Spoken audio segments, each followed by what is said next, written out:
Welcome to Dishari competitive exam.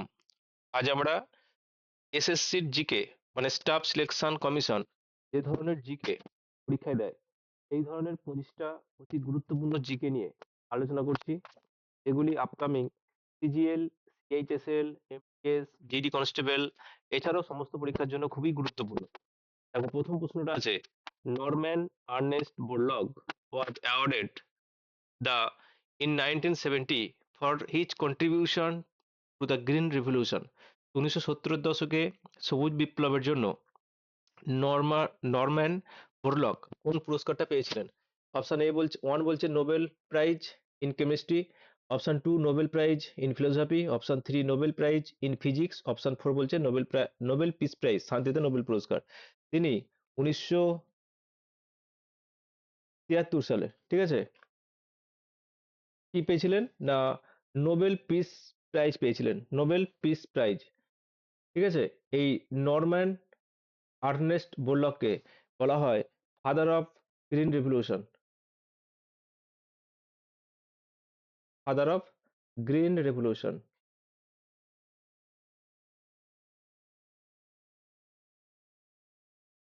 এবং M Swaminathan, M S Swaminathan,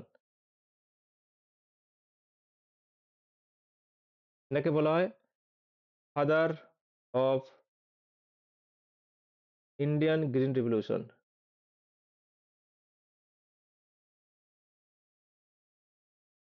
ঠিক আছে, নেক্সট কোশ্চেন দেখো, who among the following discover that a wire carrying electric current can attract or repel another wire next to it also carrying electric current. মানে হচ্ছে বৈদ্যুতিক প্রবাহ বহনকারী একটি তার তার পাশে থাকা অন্য একটি তারকে আকর্ষণ বা বিকর্ষণ করতে পারে যা বৈদ্যুতিক প্রবাহ বহন করে। এটা বলেছিলেন, এটা অ্যাকচুয়ালি আম্পেয়ারের সমান্তরাল নিয়ম। ঠিক আছে, তাহলে অ্যান্ডি ম্যারি অ্যাম্পেয়ার। নেক্সট প্রশ্ন বলছে দেখো, the establishment of union public service commission, state public service commission and joint public service commission false under which of the following features of the constitution of India. এই যে public service commission মানে UPSC, PSC এবং জেপিএসসি, UPSC, PSC এবং জেপিএসসি, union public service commission এবং joint public service commission, এইগুলো কোন ফিচার্সের মধ্যে পড়ছে? এটা বলছে ফান্ডামেন্টাল রাইটস, এগুলো ফান্ডামেন্টাল রাইটস এর মধ্যে পড়ছে, নাকি পার্লামেন্টারি গভর্নমেন্ট, নাকি ফেডারেলিজম, নাকি ডাইরেক্টিভ প্রিন্সিপাল স্টেট পলিসি? এটা অ্যাকচুয়ালি যুক্তরাষ্ট্রীয় ব্যবস্থা, তাই তো? কেন্দ্রের জন্য ইউপিএসসি, রাজ্যের জন্য পিএসসি এবং দুই বা ততোধিক পিএসসির জন্য একটা জেপিএসসি। এটা হচ্ছে কি ফেডারেলিজমের কথা বলে। কত নম্বর পার্টে আছে? এটা হচ্ছে পার্ট 14, ঠিক আছে, এবং আর্টিকেল হচ্ছে 315 থেকে 323 নম্বর আর্টিকেলে আছে। নেক্সট কোশ্চেন দেখো, who was the first Indian woman wrestler to win a medal at Olympic? প্রথম ভারতীয় রেসলার যিনি অলিম্পিকে মেডেল পেয়েছিলেন। অপশন ওয়ান বলছে দেখো গীতা ফোগট, অপশন টু বলছে Sakshi Malik, option three Babita Phogat, option four হচ্ছে আলকা তোমার। এটা অ্যাকচুয়ালি উত্তর হচ্ছে 2016 সালে Rio Rio de Janeiro, Rio de জেনেরোতে, ঠিক আছে, 56 কেজি বিভাগে প্রথম সাক্ষী মালিক, ঠিক আছে, রেসলারে মেডেল পেয়েছিলেন। তাহলে উত্তর তাহলে কি হচ্ছে? উত্তর হচ্ছে তাহলে সাক্ষী মালিক। নেক্সট প্রশ্ন দেখো, which country host the FIFA world cup, first FIFA world cup? প্রথম কোন দেশ, প্রথম কোন দেশ ফুটবল বিশ্বকাপ আয়োজন করেছিল? এটা উত্তর হবে কি উরুগুয়ে। 1924 সাল এবং 1928 সালে, ঠিক আছে, অলিম্পিকে দুবারই সোনা পেয়েছিল হচ্ছে উরুগুয়ে। সেই জন্য এই ভালো পারফরমেন্সের জন্য উরুগুয়েকে প্রথম বিশ্বকাপ অনুষ্ঠান করার দায়িত্ব দেওয়া হয়েছিল এবং উরুগুয়ে 4-2 ব্যবধানে আর্জেন্টিনাকে হারিয়ে দিয়ে প্রথম চ্যাম্পিয়ন উরুগুয়েই কিন্তু, ঠিক আছে। পরের প্রশ্ন কি আছে দেখো, পরের প্রশ্ন বলছে চ্যাং বা Chang dance is popular in the state of, option A হচ্ছে গোয়া, রাজস্থান, বিহার, ত্রিপুরা। চাং ড্যান্স, যাকে ধামাল ড্যান্সও বলা হয়, ঠিক আছে, ধামাল, এটা হচ্ছে রাজস্থানের বিখ্যাত একটা ডান্স, যেটা মেনলি করা হয় হোলিতে এবং মহাশিবরাত্রির দিন। মহাশিবরাত্রির দিন, ঠিক আছে। এছাড়া রাজস্থানের আর কয়েকটা বিখ্যাত ডান্স হচ্ছে ঘুমর ড্যান্স,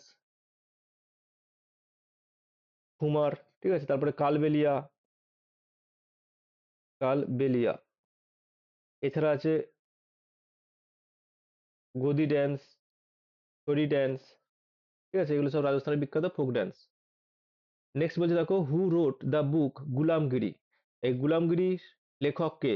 অপশন ওয়ান বলছে Swami Shraddhanand, option D Dwarkanath Tagore, option three বলছে জ্যোতিবা ফুলে, অপশন ফোর হচ্ছে বি আর আম্বেদকর। এই জ্যোতিবা ফুলে 1973-তে, ঠিক আছে, মহারাষ্ট্রে তৈরি করেছিলেন কি সত্যশোধক সমাজ, সত্যশোধক, সত্যশোধক সমাজ, ঠিক আছে, জ্যোতিবা ফুলে বানিয়েছিলেন এবং তিনি 1973 সালে লিখেছিলেন বিখ্যাত গ্রন্থ গুলামগিরি। নেক্সট প্রশ্ন দেখো, the largest inland salt lake sambar located in the dash of India, ঠিক আছে, ড্যাশ অফ ইন্ডিয়া।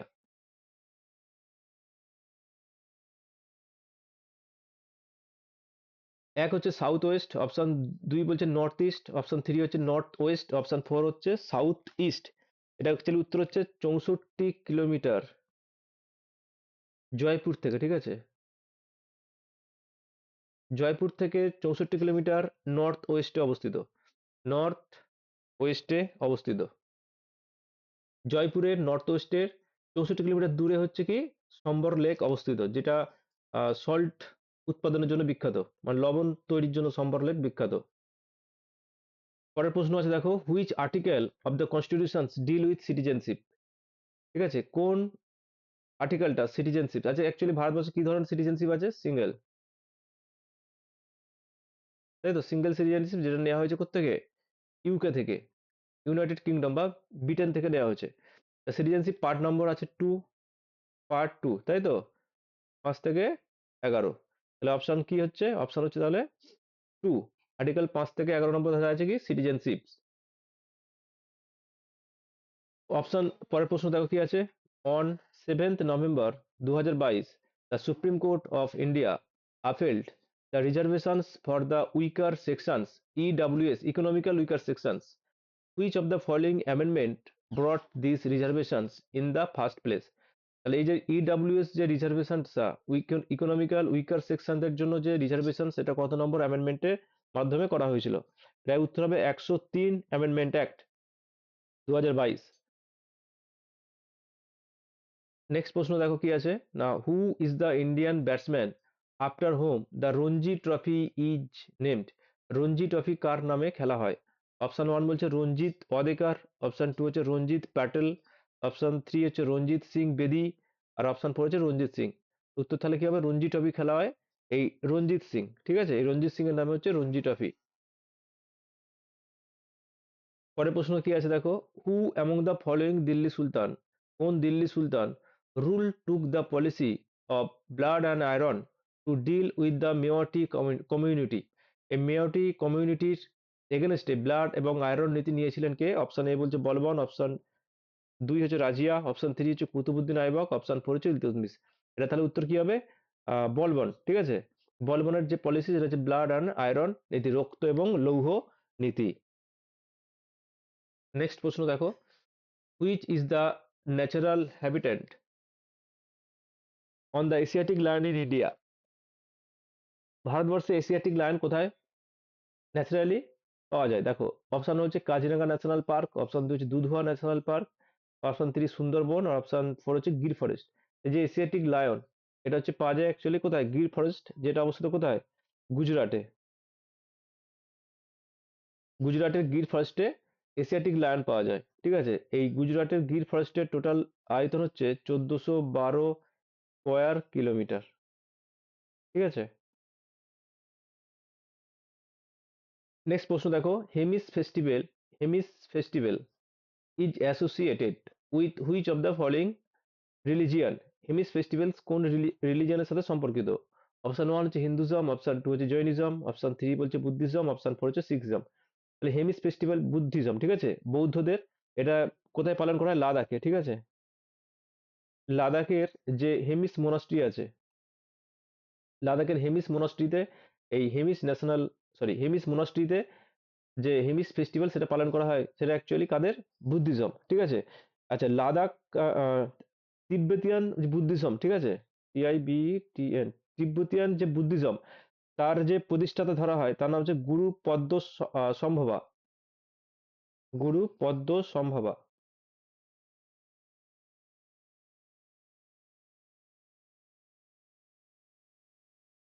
এনার জন্ম শতবার্ষিকী উপলক্ষে এই হেমিস ফেস্টিভ্যালটা পালন করা হয়। তারপরে দেখো, হোয়ার ইজ দ্য ITC সঙ্গীত রিসার্চ একাডেমি? ITC সঙ্গীত রিসার্চ একাডেমি কোথায় অবস্থিত? অপশন 1 বলছে দিল্লি, অপশন 2 হচ্ছে বেঙ্গালুরু, অপশন 3 হচ্ছে ইন্দোর, অপশন 4 কলকাতা। তাহলে ITC সঙ্গীত রিসার্চ একাডেমি অবস্থিত হচ্ছে কলকাতাতে। পরের প্রশ্ন দেখো, which governor general of India issue the famous regulation act 17 in 1899, sorry 1829, which declared the practice of Sati illegal? এই যে রেগুলেশন অ্যাক্ট 17, 1829, এর দ্বারা কি সতীকে ইল্লিগাল হিসেবে ঘোষণা করা হয়েছে এবং পানিশেবল বলা হয়েছিল। ঠিক আছে, এটা কে করেছিলেন? এটা করেছিলেন লর্ড উইলিয়াম বেন্টিং, যার সময়কাল ছিল 1828 থেকে 1835। ঠিক আছে, পরের প্রশ্ন কিন্তু দেখো, giddha dance is a folk dance which of the following state? Giddha কোথাকার নৃত্য? ঠিক আছে, গিদ্দা হচ্ছে অ্যাকচুয়ালি পাঞ্জাবের নৃত্য, যেটা শুধুমাত্র ওম্যানরাই নৃত্য করে। গিদ্দা অ্যাকচুয়ালি কারা করে? শুধুমাত্র ওম্যানরাই করে, এক্সক্লুসিভলি বাই ওম্যান। পরের প্রশ্ন আছে দেখো, who introduce the concept of virtual water? এই ভার্চুয়াল ওয়াটারের কনসেপ্টটা ইন্ট্রোডিউস করেছিল? অপশন 1 হচ্ছে John Anthony Allan, Norman Borlaug, MS Swaminathan, আর গ্লুবার ট্রিপলেটস। তাহলে নরম্যান বোরলগ হচ্ছে কি সবুজ বিপ্লব, MS স্বামীনাথন সবুজ বিপ্লব, এর উত্তর তাহলে হবে জন অ্যান্টনি অ্যালান। ঠিক আছে, John Anthony Allan. Virtual water means কি? Hidden flow of water, hidden flow of water. পরের প্রশ্ন দেখো, the office of the registrar general and census commissioner India comes under? তাহলে এই যে office of the registration general and census commissioner, এটা কোন মিনিস্ট্রির আন্ডারে আছে? এটা কোন minister? Ministry of home affairs. ঠিক আছে, মিনিস্ট্রি অফ হোম অ্যাফেয়ার্স এর আন্ডারে আছে এটা। পরের প্রশ্ন আছে দেখো, according to international football association board, you must, which colour must be football goal post be? তাহলে ফুটবলের যে গোল পোস্ট, ঠিক আছে, সেটা কোন কালারের হয়? তাহলে অপশন 1 বলছে হোয়াইট, অপশন 2 বলছে ব্ল্যাক, অপশন 3 রেড, অপশন 4 হচ্ছে ব্লু। তাহলে ফুটবলের যে গোল পোস্ট সেগুলি হয় কোন কালার? হোয়াইট কালারের। পরের প্রশ্ন দেখো, সেকুলারিজম ধর্মনিরপেক্ষ is a features of the Indian constitution which means, তার মানে কি? 1 নম্বর বলছে state promote the religion of the majority community, majority community, এটা নয়। অপশন 2 বলছে the state does not promote any religion, state কোনো রিলিজনকে প্রমোট করে না। অপশন 3 বলছে the state can promote any religion, state যে কোনো রিলিজিয়ানকে প্রমোট করতে পারে। আর অপশন 4 বলছে the state promotes the religions of the minority community, এটাও তো নয়। তাহলে উত্তর তাহলে কি হবে? অপশন 2, ঠিক আছে, the state does not promote any religion, state কোনো ধর্মকে প্রমোট করে না।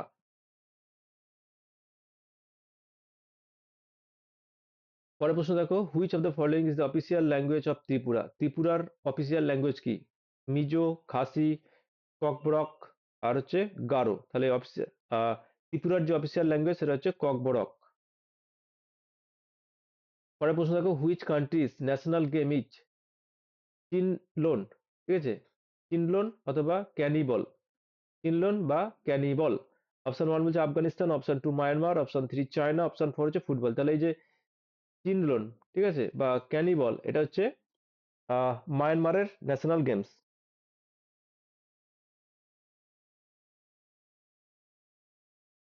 পরের প্রশ্ন দেখো, বলছে কি in which state is the Nanda Devi biosphere reserve located?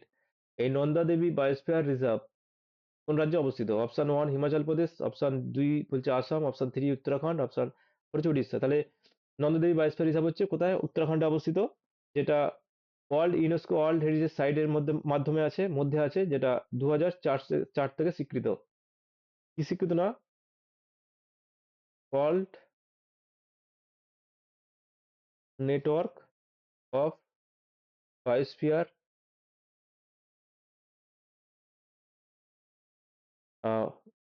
World network of biosphere, ঠিক আছে? এর স্বীকৃত হচ্ছে 2004 সাল থেকে। পরের প্রশ্ন দেখো, the Atal tunnel has been build by border road organisation. ঠিক আছে, তাহলে অটল টানেল কারা তৈরি করেছিল? BRO, border road organisation, at an altitude of 3000 metre উচ্চতায় আছে। Which place are connected by this tunnel? তাহলে অটল টানেল কোন দুটি প্লেসকে কানেক্ট করে? উত্তর হবে মানালি এবং লাহুল এবং স্পিটি। মানালি এবং লাহুল এবং স্পিটি। মানালি থেকে লাহুল স্পিটি কানেক্ট করছে কে? অটল টানেল, যেটা 3000 মিটার উচ্চতায় অবস্থিত, যেটা তৈরি করেছে বিআরও, বর্ডার রোড অর্গানাইজেশন। এই ছিল 25টা কোশ্চেন, যেগুলো আপকামিং এসএসসির জন্য খুবই গুরুত্বপূর্ণ। যদি ভিডিওটা ভালো লাগে তাহলে অবশ্যই লাইক করো, কমেন্ট করো এবং বন্ধুদের সাথে শেয়ার করো। ধন্যবাদ।